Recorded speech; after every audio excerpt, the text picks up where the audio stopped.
चलो बच्चों, हमने लास्ट वीडियो के अंदर ये देखा था कि भाई हमारा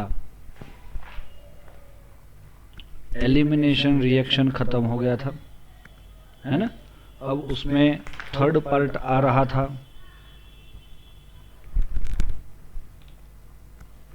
थर्ड पार्ट क्या था दोस्तों? तो दोस्तों रिएक्शन विथ मेटल।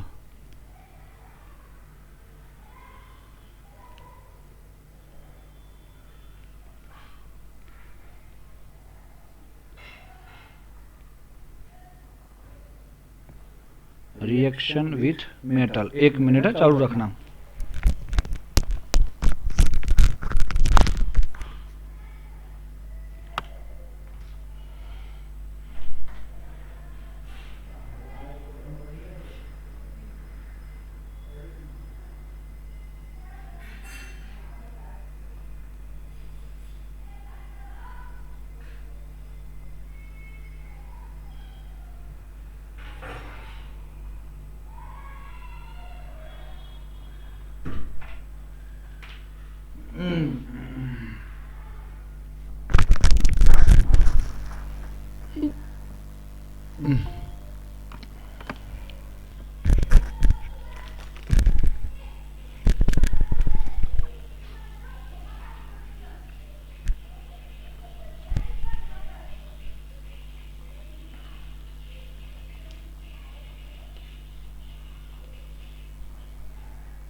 हेलो, अभी आवाज आ रहा है दोस्तों?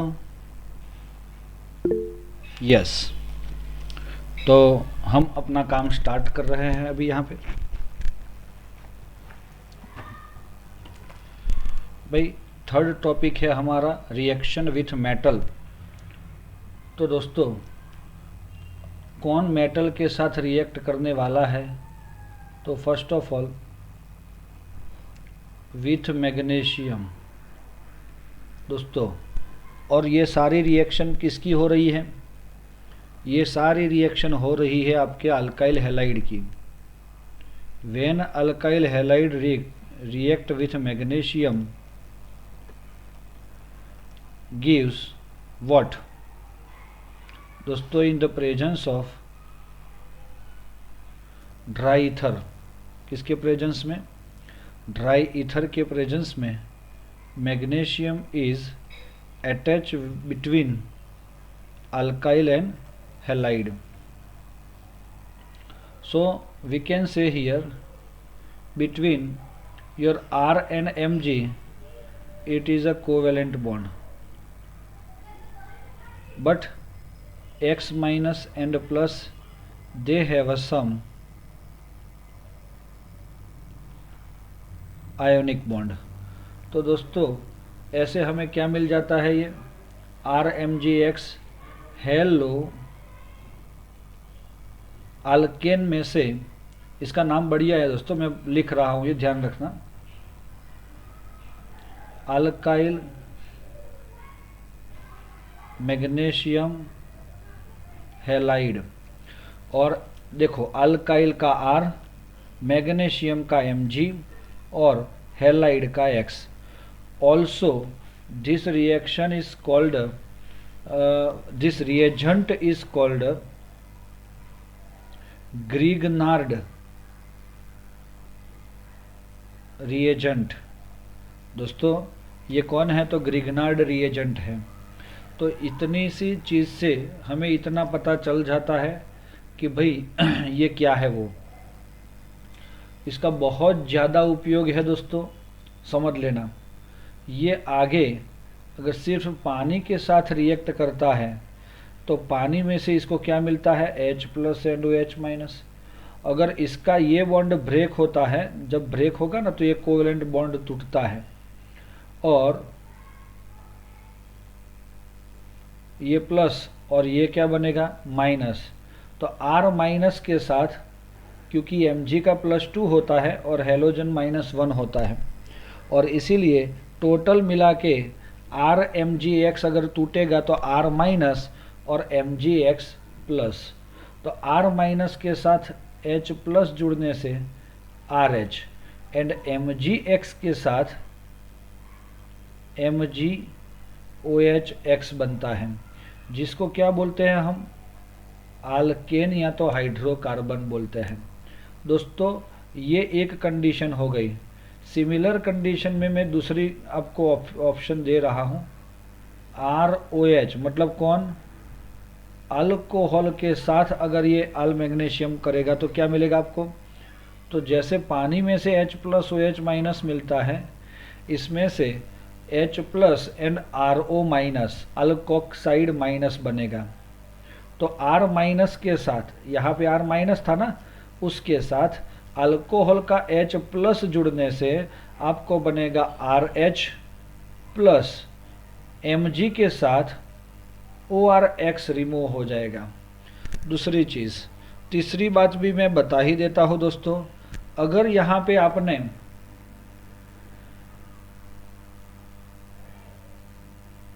अमाइन ले लिया है, क्या लिया है दोस्तों, अमाइन, जैसे कि कोई भी अमाइन ले सकते हो, RNH2, तो दोस्तों इसमें से दो आयन निकलते हैं, RNH माइनस और H प्लस।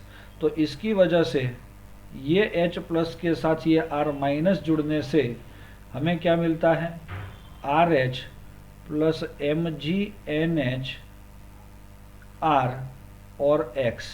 दोस्तों इसकी हमें आवश्यकता नहीं है। This is our main product, hydrocarbon और आल्केन। तो दोस्तों ये ग्रिग्नार्ड रिएजेंट बहुत बड़ी मोहमाया है, जिसकी वजह से हम ये गेन कर सकते हैं। इसका एक एग्जाम्पल ले रहे हैं, क्लोरोइथेन हमने लिखा इधर। अगर उसका हम रिएक्शन करते हैं मैग्नीशियम के साथ, ड्राई ईथर लेते हैं। सर यहाँ पे ड्राई ईथर क्यों लिया जाता है, क्योंकि आपके ये कंपाउंड के अंदर मैग्नीशियम जो है वो हाईली रिएक्टिव है। वो एटमॉस्फेरिक गैस या तो ऑक्सीजन या तो मॉइस्चर मतलब वाटर के कांटेक्ट में आता है तो वो तुरंत ही ब्लास्ट करता है। इसीलिए आपका ये क्या होता है, ड्राई ईथर में लेना पड़ता है। ईथर वो सॉल्वेंट है एक। अब आपको पता है कि ये Mg कहाँ दाखिल होने वाला है, उसका दाखिला ये बड़े वाला CH2 CH3CH2 और क्लोरीन के बीच में होने वाला है। इसका नाम क्या है, इथाइल मैग्नीशियम क्लोराइड। दोस्तों आगे इसका मैं पानी के साथ रिएक्शन करवाता हूँ तो पानी में से मुझे मिलता है H plus and OH minus. तो दोस्तों ये बॉन्ड अगर ब्रेक होता है तो ये प्लस और ये माइनस बनेगा, तो CH3 प्लस MgOHCl बनेगा। तो इसका नाम हम बोलते हैं इथेन। इसका क्या मीनिंग हो गया कि आपका chloroethane can convert into ethane, मतलब halo alkane can convert into alkane by this kind of reaction with magnesium. दोस्तों एक चीज़, ये तो आप कोई भी एग्जांपल ले सकते हो, RMgX, it is also called organometallic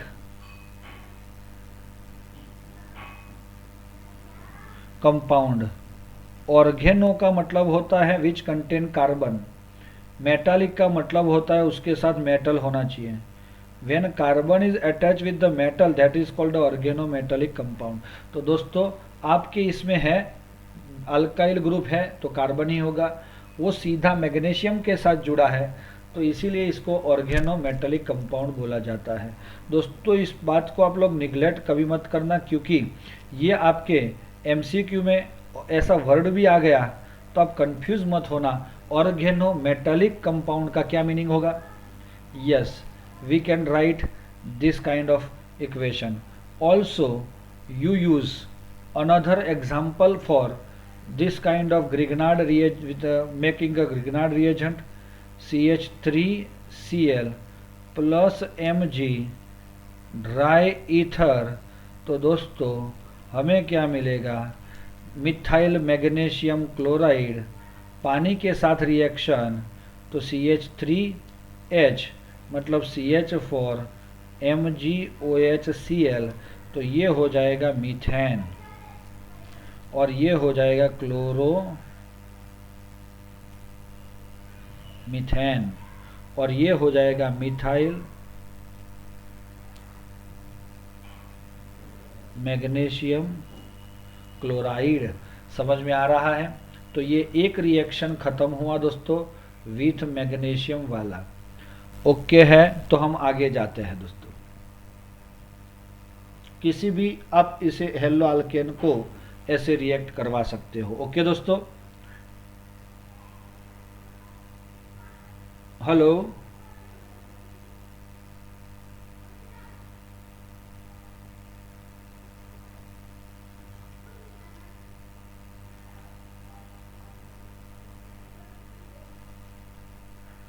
चलो आगे जा रहे हैं।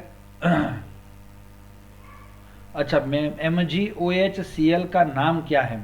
तो दोस्तों उसका नाम जनरली अभी तक तो कुछ दिया नहीं है, हमने भी नहीं दिया और इन्होंने भी नहीं दिया है, लेकिन इसको ऐसा बोला जाता है जैसे MgCl2 को आप क्या बोलते हो? Magnesium chloride. ऐसे इसका नाम जो बोला जाता है मैग्नीशियम हाइड्रोक्सी क्लोराइड, क्योंकि एक क्लोरीन की जगह एक हाइड्रोक्साइड आता है। अगर आपने OR लिखा है तो आप क्या लिखोगे?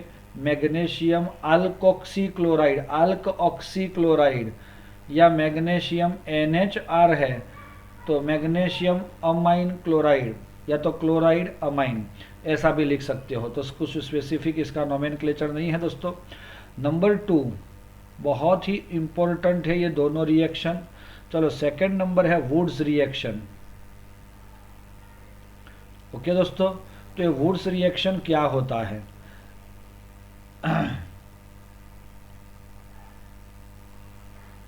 Your alkyl halide react with the sodium.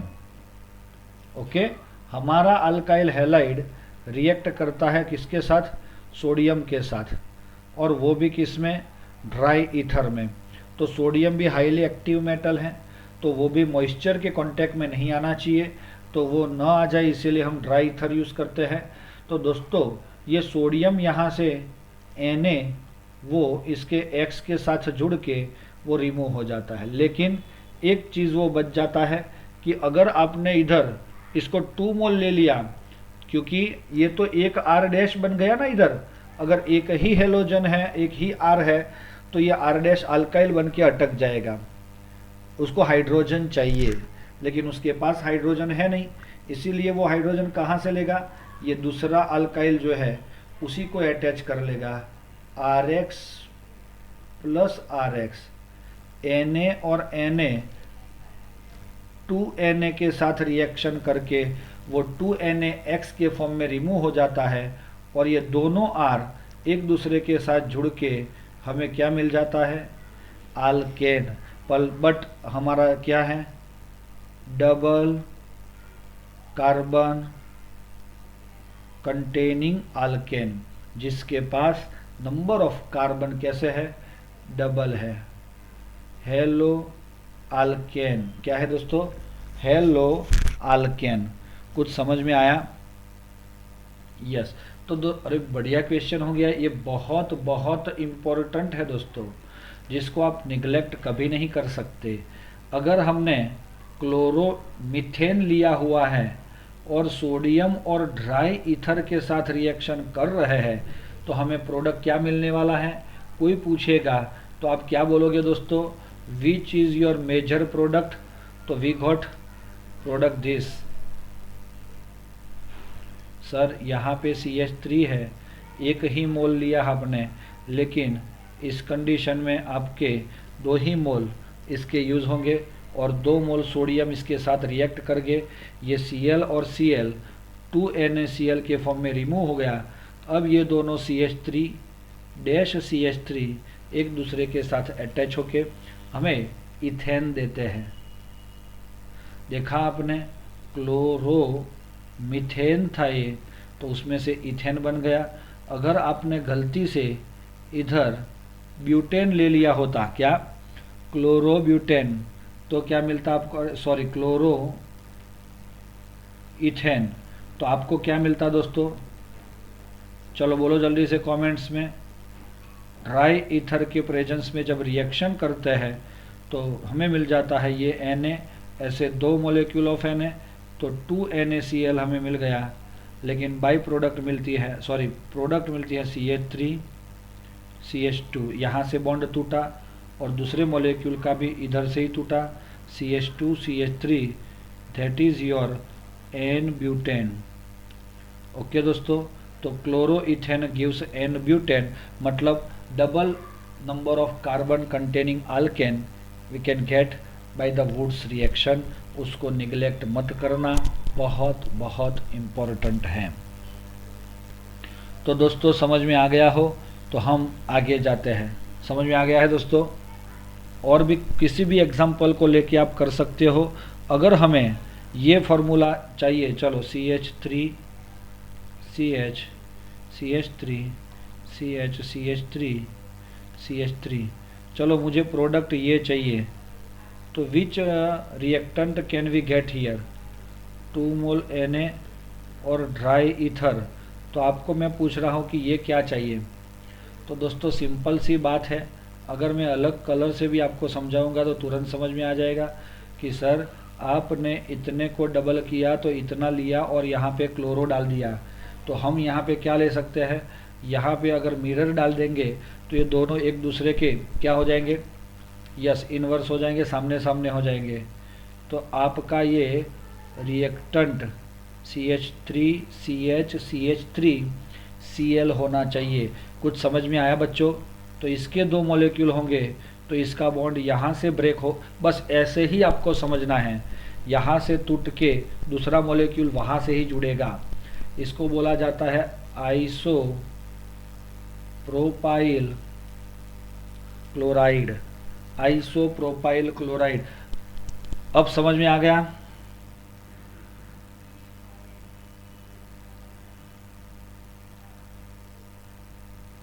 नहीं आया? यस आ गया। उर्मिक, बाकी बच्चों, हन्नी बन्नी, नैतिक, समझ में आया भाई?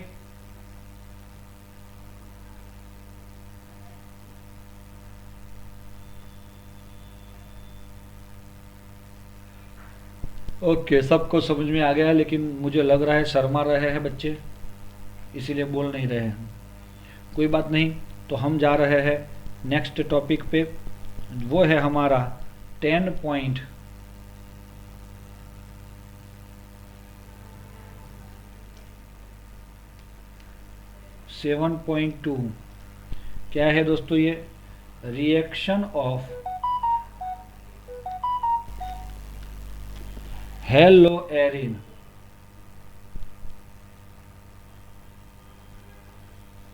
चलो दोस्तों, ये सबसे पहले बढ़िया चीज़ है। ये फर्स्ट रिएक्शन आता है न्यूक्लियोफिलिक सब्स्टिट्यूशन।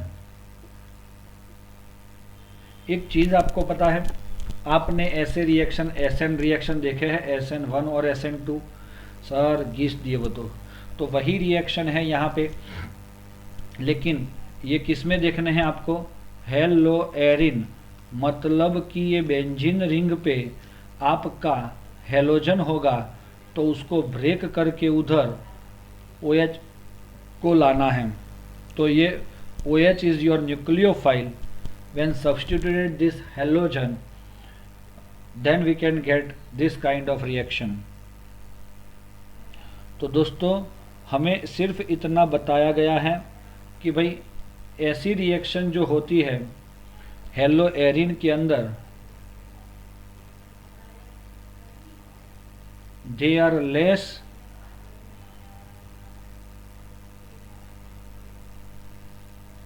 रिएक्टिव। ये कैसा है दोस्तों? Less reactive. भाई लेस रिएक्टिव का क्या मीनिंग निकालोगे आप कि वो जितना होना चाहिए उतना, जैसे कि RCl या तो RX को आपने न्यूक्लियोफाइल के साथ जुड़ के RNU plus X minus easily कर दिया, SN1 एंड SN2 ये दोनों रिएक्शन फटाफट हो जाते थे, इतने इजीली हेलो एरिन में नहीं होते। रीज़न, पहला रीज़न क्या है? तो दोस्तों बोला जाता है रेजोनेंस इफेक्ट। हाँ, अब वो रेजोनेंस से क्या मिलता है, इसको क्या प्रॉब्लम है रेजोनेंस से? तो मैं आपको रेजोनेंस स्ट्रक्चर दिखा रहा हूँ इसके, शायद हम सब ने देखे भी है इसके। चलो, अगर हमने क्लोरोबेंजीन लिया है, हम सबको पता है कि क्लोरोबेंजीन के अंदर जो क्लोरीन है उसके अराउंड में कितने इलेक्ट्रॉन पेयर रहते हैं? 3 इलेक्ट्रॉन पेयर रहते हैं। जब ये अपना इलेक्ट्रॉन पेयर शिफ्ट करके उसके बगल वाले कार्बन पे ले जाएगा तो आपको पता है क्या होने वाला है? Yes sir, we everything is note here. तो ये डबल बॉन्ड बनेगा, मतलब नया बॉन्ड आया इधर Cl, और इसका पेयर तो ऐसा ही रहेगा, लेकिन एक इलेक्ट्रॉन उसने ये कार्बन को दिया इसीलिए वो खुद प्लस हो जाएगा। लेकिन जैसे ही वहाँ पे ऐसे बॉन्ड आता है और पुराना बॉन्ड अगर उधर बचता है तो ये कार्बन जो बीच में है उसको 5 बॉन्ड हो जाता है, इसीलिए that moves toward the nearer carbon and become negative. चलो, बाकी के जो कार्बन है उसका double bond as it is रहता है। अब क्या हुआ दोस्तों, जैसे कि हमने आगे बताया ये तो आपका Cl प्लस ऐसे ही रहता है, लेकिन ये इलेक्ट्रॉन पेयर जो था कार्बन पे which move toward the nearer carbon, so what happen, double bond is established between this both carbon. जहाँ पे ये इलेक्ट्रॉन अपने बगल वाले पे ही दिया तो ये तुरंत ही ये इलेक्ट्रॉन पेयर वो कार्बन पे चला जाएगा और वो कार्बन क्या बन जाएगा? नेगेटिव बनेगा। आगे जा रहे हैं कि इसके अंदर आपको पता चलेगा कि अब ये electron pair goes to nearest carbon, so it become the double bond, but here double bond Cl तो है ही है। ओके दोस्तों, यस सर, ऐसा ही रहता है। तो अब यहाँ पे ये अगर इलेक्ट्रॉन पेयर इसके पास जा रहा है तो वहाँ पे तो ये डबल बॉन्ड आ गया, चलो ओके, लेकिन ये electron pair move toward the nearer carbon. ये सही रेजोनेंस स्ट्रक्चर के अंदर ये डबल बॉन्ड इलेक्ट्रॉन पेयर ये कार्बन पे जा रहा है तो कार्बन वाला जो डबल बॉन्ड का इलेक्ट्रॉन है वो वापस किस पे जाता है? क्लोरीन पे चला जाता है। So we can get here chlorobenzene again, but these all are called resonance structure. We can say that in the resonance structure there is a partially pi bond between C and Cl. It is called a partially pi bond. मतलब क्या हुआ? बहुत ही कम उसमें pi bond दिख रहा है। अब आपको पता है ये नहीं होता, लेकिन ऐसा देखा ना आपने रेजोनेंस में देखा कि इसमें से टोटल 5 में से 3 स्ट्रक्चर ऐसे है कि जिसमें C और Cl के बीच में कौन सा बॉन्ड है? डबल बॉन्ड है। इसीलिए हमें दिखता भले ही नहीं है लेकिन it contains partially double bond. तो कुछ समझ में आ रहा है? इसका मतलब ये हो गया कि भाई डबल बॉन्ड को तोड़ना थोड़ा सा हार्ड हो जाता है, तो इसीलिए इन्होंने ऐसा बता दिया हमें कि भाई ये हम नहीं तोड़ सकते। तो due to this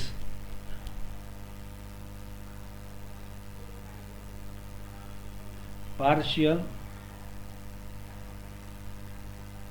double bond, तो इसकी वजह से ये इजीली वर्क नहीं कर सकता। नंबर 2, तो रेजोनेंस इफेक्ट से आपको ये पता चला ये लेस रिएक्टिव क्यों है, क्योंकि ये डबल बॉन्ड हो जाता है तो वो थोड़ा सा शॉर्ट भी हो जाता है और इसकी वजह से ये इजीली नहीं टूटता है। अब दूसरा है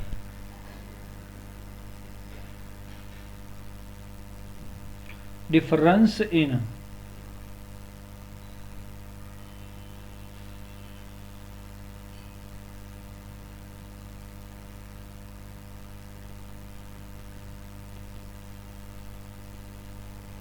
हाइब्रिडाइजेशन।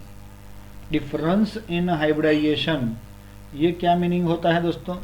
देखो इधर, अगर आपने हेलो एरिन लिया है तो ये तो ऐसे ही रहता है डबल बॉन्डेड, और यहाँ पे क्लोरीन, तो ये जो कार्बन दिख रहा है ना आपको, वो कार्बन पे क्या होता है? डबल बॉन्ड है, तो आपका हाइब्रिडाइजेशन क्या होगा? sp2। लेकिन आपने अगर अल्काइल हैलाइड लिया है तो यहाँ पे आपका कौन सा हाइब्रिडाइजेशन होता है? sp3। दोस्तों अब sp2 और sp3 के अंदर अगर आप देखोगे तो which carbon is more electronegative, कोई पूछेगा तो आप क्या बताओगे? sp2 वाला ज़्यादा इलेक्ट्रोनेगेटिव होता है कि sp3 वाला? किसी को याद है दोस्तों? बता देता हूँ। S character is directly proportional to electronegativity। दोस्तों ये क्या मीनिंग हो गया? तो S कैरेक्टर का क्या मतलब है? इन sp2 S कैरेक्टर कितना होता है, एंड दूसरा इन sp3 S कैरेक्टर क्या होता है? दोस्तों sp2 के अंदर S कैरेक्टर और sp3 के अंदर S कैरेक्टर 33.33% ये होता है, और ये जो है वो 25% S कैरेक्टर मिलता है आपको, क्योंकि आपको पता है ना कैरेक्टर कैसे फाइंड किया जाता है। तो दोस्तों sp2 जो वाला कार्बन है वो ज़्यादा इलेक्ट्रोनेगेटिव है, और इसीलिए उसका जो बॉन्ड लेंथ है वो थोड़ा छोटा होता है। हाँ, उसीलिए उसका जो बॉन्ड लेंथ है वो थोड़ा सा छोटा होता है, और वो कितना होता है? Almost 169 picometer. तो ये एरोमेटिक के अंदर 169 है, और एलिफेटिक है जिसका कैरेक्टर 25% है और इसकी इलेक्ट्रोनेगेटिविटी भी कम है, ये 177 पिकोमीटर है। तो आपको तो पता है कि बॉन्ड टूटता कौन सा जल्दी से है? जिसकी बॉन्ड लेंथ ज़्यादा है। Bond length is proportional to 1 upon bond dissociation enthalpy. तो ये भी आपको पता होगा। तो इसके अकॉर्डिंग हम बोल सकते हैं कि ये भी एक रीज़न है कि जिसकी वजह से हमारा हेलो एरिन का न्यूक्लियोफिलिक सब्स्टिट्यूशन रिएक्शन स्लो होते हैं। बच्चों समझ में आ गया 2 पॉइंट?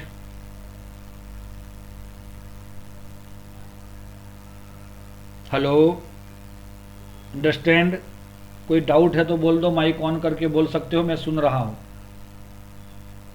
कुछ भी डाउट्स है, छोटा बड़ा कुछ भी डाउट्स है तो आप पूछ सकते हो दोस्तों।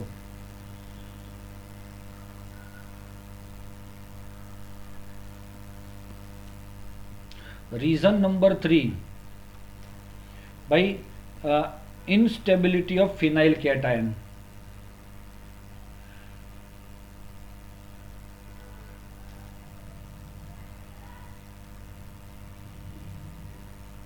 फिनाइल कैटायन वर्ड से आपको डरना नहीं है, मैं बताता हूँ। बेंजीन है ना दोस्तों, ये हेलोजन है, हेलो एरिन है।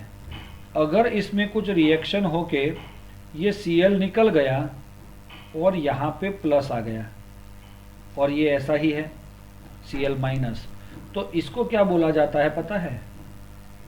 Phenyl cation. और ये ज़्यादा अनस्टेबल है क्योंकि इसमें रेजोनेंस जैसा कुछ होता ही नहीं है। नो रेजोनेंस मतलब ये कंपाउंड बनता ही नहीं ऐसा। अब इसकी इनस्टेबिलिटी से हमारे ऐसे रिएक्शन का क्या मीनिंग है? अगर आप सोचते हो SN1 रिएक्शन, तो आपने देखा था 3 डिग्री ब्रोमो कंपाउंड जो था वो टूट के R और R बनता है, ये प्लस और Br माइनस बनता है। तो इसका क्या मीनिंग हुआ कि ये स्लो रिएक्शन होता था और ये 3 डिग्री था, वो स्टेबल था। तो जितना ये स्टेबल बनेगा उतना ही SN1 होने के चांसेस बढ़ जाते हैं। तो इसीलिए due to this instability halo arene can not gives, so they cannot gives what?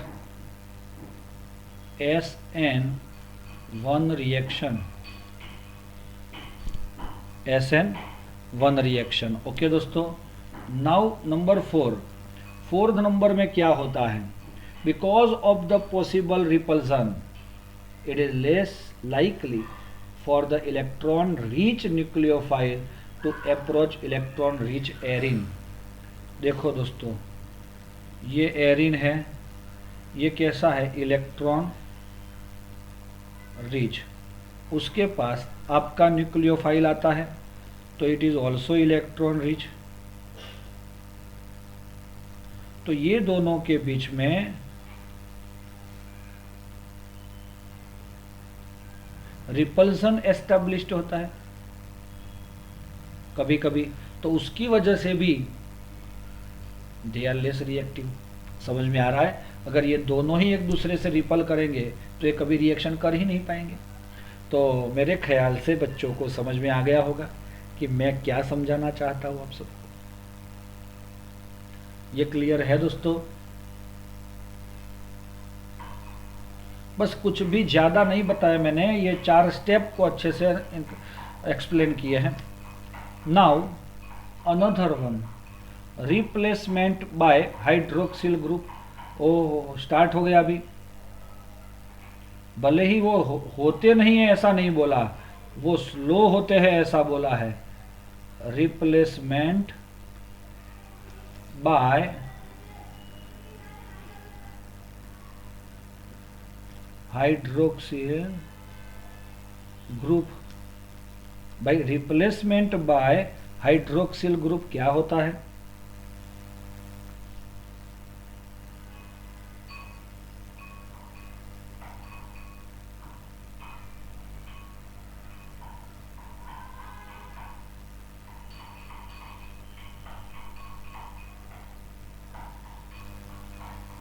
दोस्तों, क्लोरोबेंजीन सबसे शुरुआत कर रहे हैं हम, ध्यान में रखना।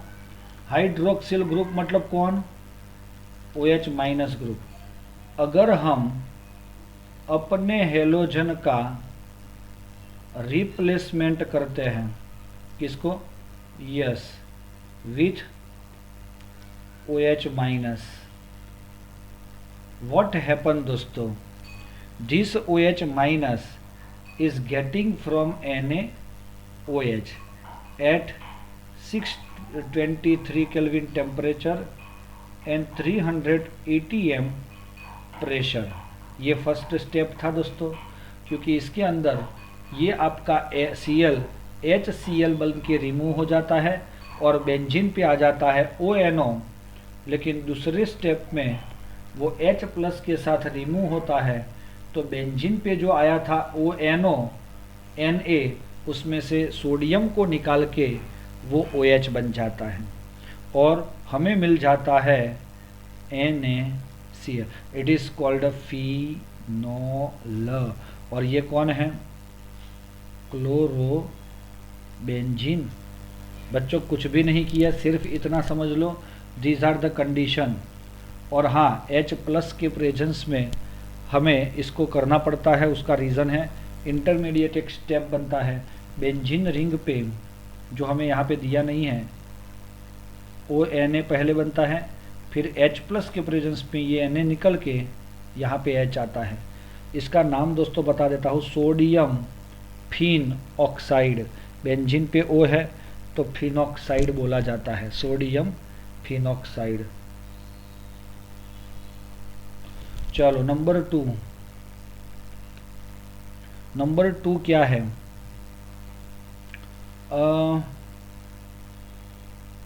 The presence of electron withdrawing group. भाई ये इलेक्ट्रॉन विड्रॉइंग ग्रुप है NO2, अगर उसके साथ अटैच है, ये बेंजीन है और ये क्लोरो है और हमारा NO2 इधर है, तो हम क्या कर सकते हैं? तो ये हो गया हमारा NO2 और वो क्लोरो हो गया। तो दोस्तों इसका नाम हो जाता है 4 नाइट्रो नहीं चलेगा, 1 क्लोरो 4 नाइट्रो बेंजीन, क्लोरो का C और नाइट्रो का N। अगर उसका रिएक्शन हम कर रहे हैं पहले स्टेप में किसके साथ? NaOH के साथ। और NaOH हमें क्या देगा सर? हमें वो OH- देगा। और उसके प्रेजेंस में रिएक्शन करते हैं और टेम्परेचर कितना लिया? सॉरी डिग्री नहीं है, केल्विन है, 443 केल्विन।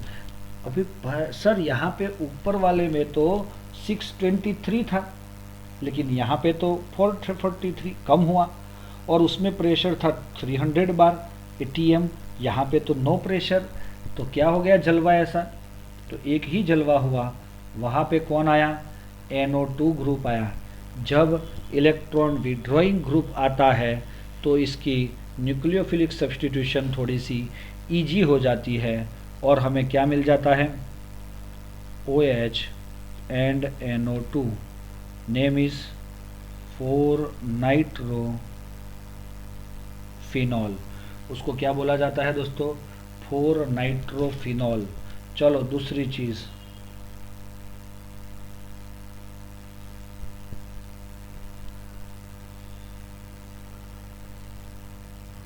क्लोरो NO2 दोस्तों हम क्या बोल सकते हैं? यस, ये वाला NaOH के साथ फिर से रिएक्शन कर रहे हैं। तो दोस्तों टेम्परेचर और डिक्रीज करना पड़ा हमें। मतलब क्या हुआ? रिएक्शन इजीली हो रहा है। अगर ये रिएक्शन इजीली हो रहा है तो समझ लो कि आपका NO2 काम कर गया, सॉरी H+। तो ये NO2 काम कर गया और आपको ये बढ़िया सा कंपाउंड दे गया।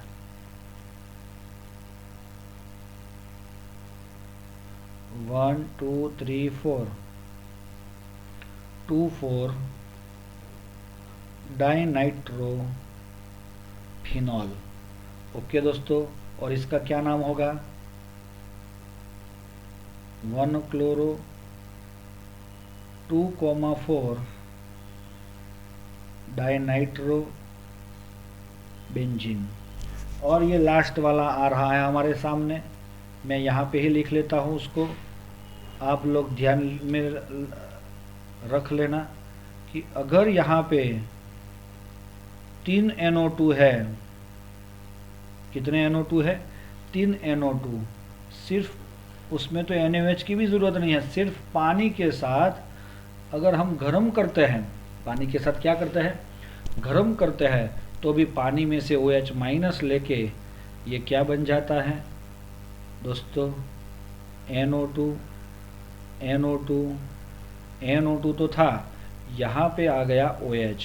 तो दोस्तों 2,4,6 डेस्ट्राइनाइट्रो फिनॉल बनता है। चलो दोस्तों, ओके। तो इसी वजह से हमें क्या मिल जाता है, यहाँ पे ये चीज़ हमें मिल गई, और इसके लिए हमें नाइट्रो हाइड्रोक्सिल ग्रुप का रिप्लेसमेंट करना है अच्छे से। तो किसको लाना पड़ेगा, उसके वहाँ NO2 ग्रुप को लाना पड़ता है। और दूसरी चीज़ दोस्तों, ये NO2 ग्रुप कौन से पोजीशन पे आया, तो आपने देखा ऑर्थो पोजीशन पे है और मेटा पोजीशन पे है। ये एक ऑर्थो है सेकंड वाला, और ये मेटा पोजीशन होता है। दोस्तों मैं बता देता हूँ, अगर आप सोचोगे तो ये क्लोरो का ये ऑर्थो पोजीशन है, ये मेटा है, और ये पैरा है। दोस्तों मेटा पोजीशन की पॉसिबिलिटी बहुत नहीं रहती, उसका भी रीज़न है क्योंकि ये एक तरह से electron donating group, withdrawing group है, लेकिन NO2 की वजह से ये डोनेटिंग ग्रुप बन रहा है। आपको समझ में आ रहा है, यहाँ पे कुछ हद से हमें उसकी क्या दी हुई है, ये क्यों इतने रिएक्टिव है और मेटा नहीं है, ये हमें समझाना है आपको। तो मैं तीनों का रिएक्शन यहाँ पे बताना चाहूँगा।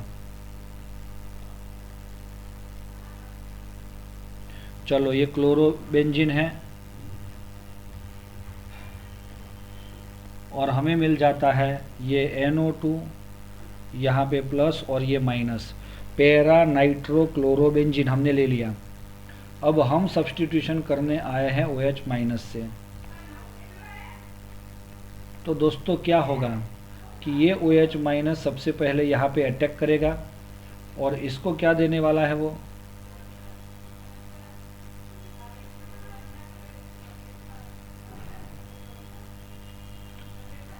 जैसे ही OH इधर आया तुरंत ये इधर चला जाता है,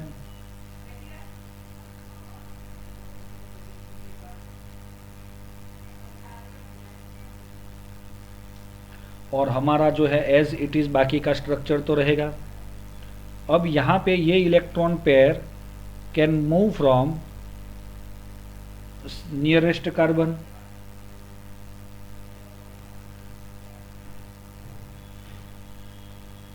so this electron pair is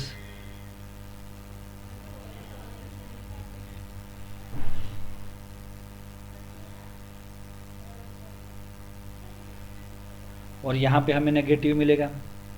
आगे जा रहे हैं हम,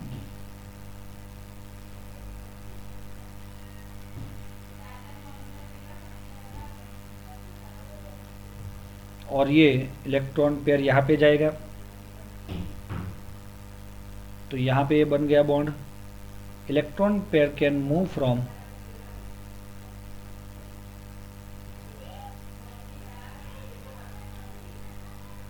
अब ये क्या होगा, ये इसको देगा तो ये टूट के निकल जाएगा, और हमें फाइनली फास्ट स्टेप होके OH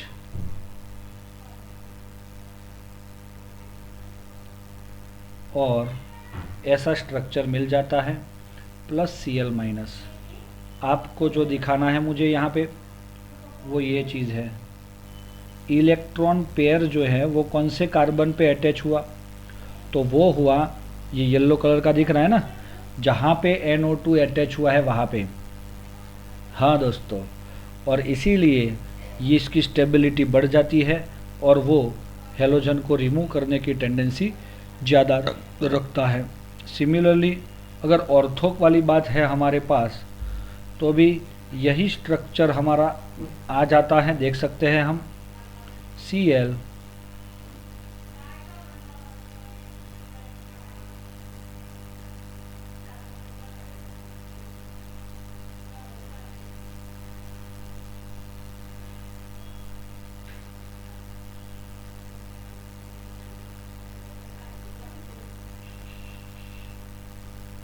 OH माइनस के साथ जब अटैक करेगा तो वो कहाँ पे करेगा, यहाँ पे ही करेगा, और इसीलिए हमें क्या मिलेगा कि ये Cl और इधर OH, लेकिन यहाँ पे जो है NO2 एज इट इज़ रहता है। अब जैसे ही ये यहाँ पे हुआ तो इसका इलेक्ट्रॉन पेयर इसके पास चला जाएगा, जा रहा है दोस्तों,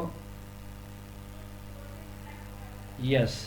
अब आगे यही इलेक्ट्रॉन पेयर इस कार्बन पे जाएगा,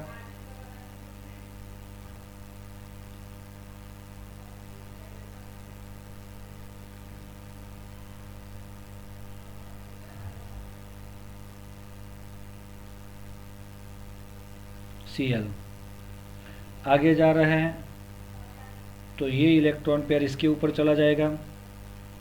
अब आपने देखा होगा एक चीज़ कॉमन यहाँ पे आपको दिख रही है, अगर आप देखोगे तो पता चलेगा, प्लस एंड माइनस, देखा दोस्तों। और फाइनली ये इलेक्ट्रॉन पेयर यहाँ पे था, वो इधर जाएगा तो आपको फास्ट रिएक्शन होके कहाँ चला गया, OH NO2 एंड Cl हो जाएगा। इसके अंदर क्या आपको ध्यान में रखना है वो मैं बता देता हूँ। आपने देखा कि ये इलेक्ट्रॉन पेयर जो है वो जिस कार्बन पे NO2 चिपका है उधर ही दिख रहा है। अब हमारा लास्ट आता है, और वो लास्ट कौन है दोस्तों, तो देखो मेटा वाला,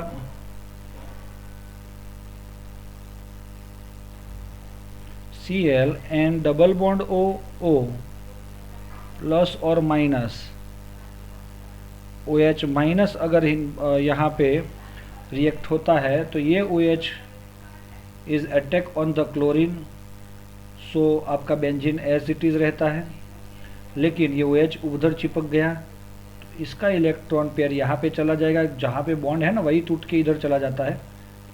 बाकी के ये दोनों जो है जैसे थे। दूसरी चीज़ Cl एंड OH, तो ये अगर यहाँ पे जाएगा तो डबल बॉन्ड आएगा और this electron pair moves toward the para position, this electron pair is move toward the nearer carbon.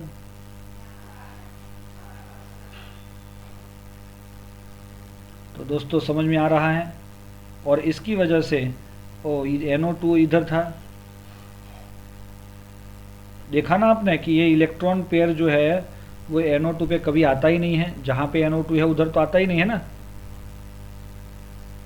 और इसीलिए फाइनली ब्रेक होके ये आपको क्या मिलता है, OH और NO2 प्लस Cl माइनस। तो दोस्तों आपका यहाँ पे एक ही प्रॉब्लम है, मेटा के अंदर जो इलेक्ट्रॉन पेयर होता है वो रेजोनेंस स्ट्रक्चर के दौरान वो कहाँ पे नहीं जाता, यस, जहाँ पे NO2 अटैच है वहाँ पे वो पोजीशन पे नहीं जाता। इसीलिए Meta possibility is very very less in this kind of substitution. Okay दोस्तों, तो वो आपने बुकलेट के अंदर भी देखा है, तो उसके अकॉर्डिंग हम इसको समझ सकते हैं। ये तीन स्ट्रक्चर को मिला के जो हमने स्क्वायर ब्रैकेट में किए हैं उनको मिला के एक वहाँ पे बढ़िया सा स्ट्रक्चर भी दिया हुआ है सर्कल करके, वो भी आप लोग समझ सकते हो।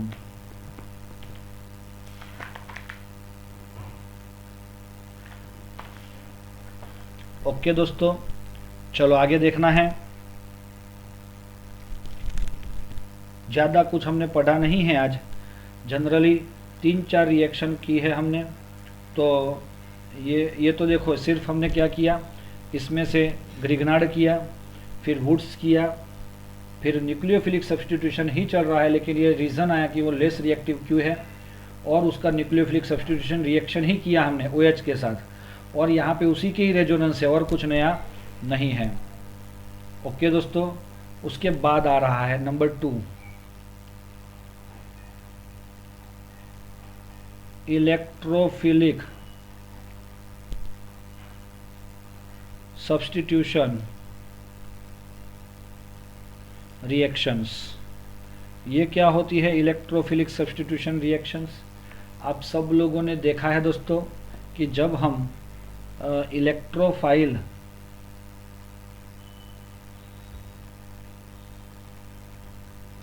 अगर यूज़ करते हैं, जैसे कि Cl plus, Br plus, NO2 plus, है ना, SO3H plus, CH3 plus, CH3CO plus, तो ऐसे ही पॉजिटिव आयन जो है वो जब बेंजीन रिंग पे अटैक करेंगे, लेकिन वो सब्स्टिट्यूशन नहीं करेंगे किसका, जो ग्रुप है उसका, लेकिन वो बेंजीन के हाइड्रोजन का electrophile when substitute hydrogen of benzene ring, it is called electrophilic substitution reaction. दोस्तों इसका नाम है क्लोरीनेशन, इसका नाम है ब्रोमीनेशन, इसका नाम है नाइट्रेशन और इसका नाम है सल्फोनेशन। वर्ड सुना है ऐसा? और इसका नाम है मिथाइलेशन और अल्काइलेशन और इसका नाम है एसाइलेशन। तो दोस्तों मेरे ख्याल से आपको ये सारे वर्ड्स वापस एक बार रिकॉल हो गए होंगे। हम स्टार्ट कर रहे हैं यही रिएक्शन जिसके अंदर हमारा क्लोरीन जो है वो वैसे तो जनरली कैसा इलेक्ट्रॉन को कैसा है,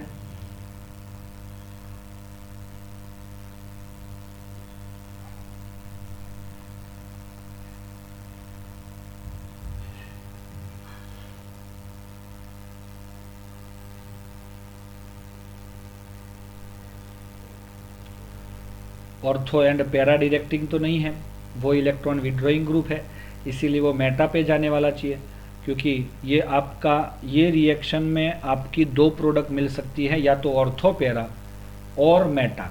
अगर आपकी ऑर्थो पैरा मिल रही है तो वो डायरेक्टर कैसा है, ऑर्थो पैरा होगा। जो डायरेक्टर कौन है इधर जो ऊपर सिर पे बैठा है वो, तो वो कौन है, तो वो है तो आपका Cl हेलोजन। सबसे पहला रिएक्शन क्लोरीनेशन। दोस्तों क्लोरीनेशन के अंदर हमारा Cl प्लस आता है। चलो मैं बता देता हूँ कैसे आता है। Chlorobenzene when react to Cl2, yes chlorobenzene जब Cl2 डाइक्लोरीन के साथ रिएक्शन करता है एंड एनहाइड्रस FeCl3 वो कैटलिस्ट है, इसमें से एक Cl प्लस और एक माइनस बनता है और इसी वजह से ये Cl को तो उधर ही रखेगा, लेकिन आपका ये ऑर्थो पोजीशन है तो उधर का एक हाइड्रोजन निकाल के उधर Cl और दूसरा कहाँ का, यस पैरा का हाइड्रोजन निकाल के ये वाला, इसको बोला जाता है ऑर्थो डाइक्लोरोबेंजीन, पैरा डाइक्लोरोबेंजीन। समझ में आ रहा है? ऑर्थो डाइक्लोरोबेंजीन या तो 1,4 डाइक्लोरोबेंजीन हमें मिलता है। ज़्यादातर इसमें हमें मेजर प्रोडक्ट कौन सा मिलता है, पैरा वाला। क्यों मिलता है? क्योंकि इट इज़ अ सिमेट्रिकल, और सिमेट्रिकल कंपाउंड है इसीलिए वो हमें ज़्यादा मिलता है। सब में ज़्यादा मिलेगा दोस्तों, ध्यान रखना। चलो ये पहला रिएक्शन ख़त्म हो गया। हम यहाँ पे दूसरा देख रहे हैं, नाइट्रेशन। नाइट्रेशन के अंदर आएगा NO2 ग्रुप। तो सर NO2 लाने के लिए हम क्या लेते थे, concentrate HNO3 plus concentrate H2SO4। ये दो वैल्यू आपको याद रखनी है। बाकी तो आपका जो प्रोसेस है सेम प्रोसेस है। इसका रिएक्शन हम करते हैं concentrate HNO3 plus concentrate H2SO4। Yes दोस्तों, तो सीधा यही हो जाता है जिसका हमें डर लगता है। Cl NO2 plus Cl NO2। Okay, तो ये हमें क्या मिला, 1 क्लोरो 2 नाइट्रो बेंजीन। कुछ समझ में आया दोस्तों? और इसका नाम है क्या, 1 क्लोरो 4 नाइट्रो बेंजीन। तो दोस्तों इससे हमें ये पता चलता है it is your minor reaction, और ये कैसा है, मेजर रिएक्शन। मेजर क्यों है, due to its symmetry. Number 3 sulphonation. तो सल्फोनेशन में कौन सा फंक्शनल ग्रुप आता है, SO3H plus, sulphonic acid group है ये। और इसको अगर हमें यूज़ करना है तो ओनली कंसंट्रेट H2SO4 लेना है।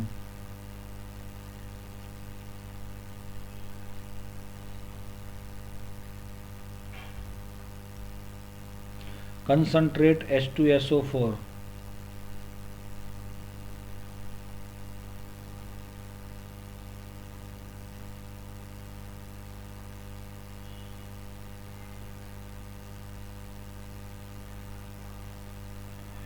बेंजीन रिंग पर Cl और SO3H।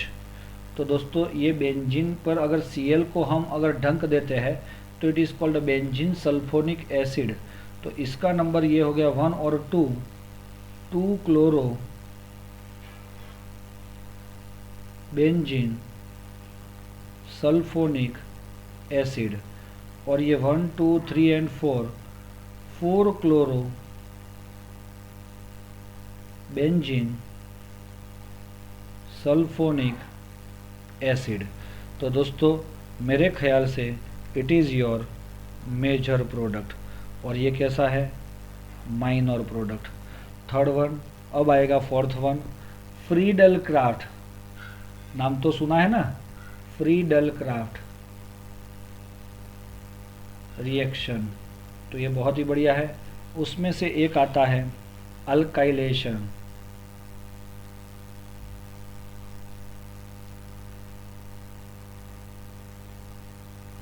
तो दोस्तों अल्काइलेशन के लिए हमारा CH3 प्लस आयन आना चाहिए। उसके लिए हम यूज़ करते हैं CH3Cl प्लस एनहाइड्रस AlCl3। शायद आपने पढ़ा होगा या तो याद भी होगा कि क्लोरोबेंजीन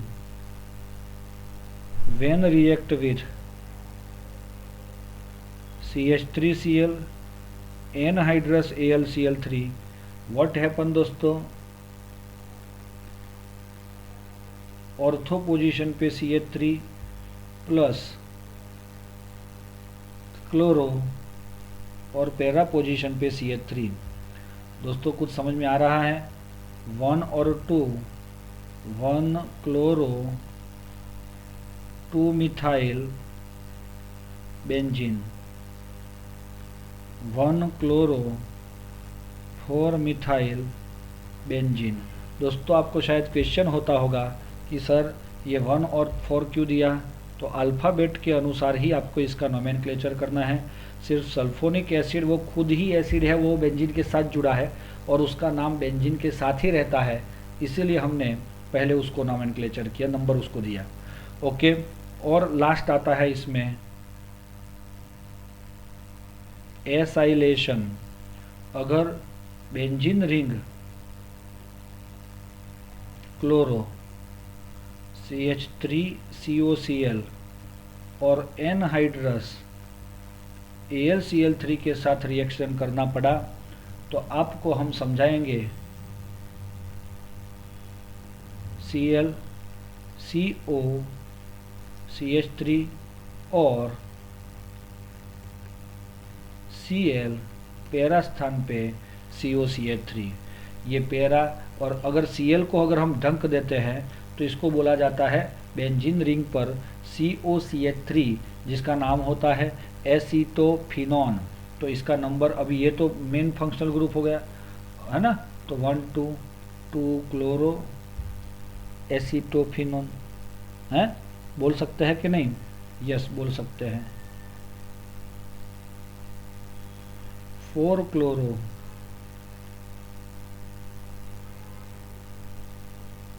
एसीटोफिनॉन, ये मेजर बनेगा और ये माइनर बनेगा।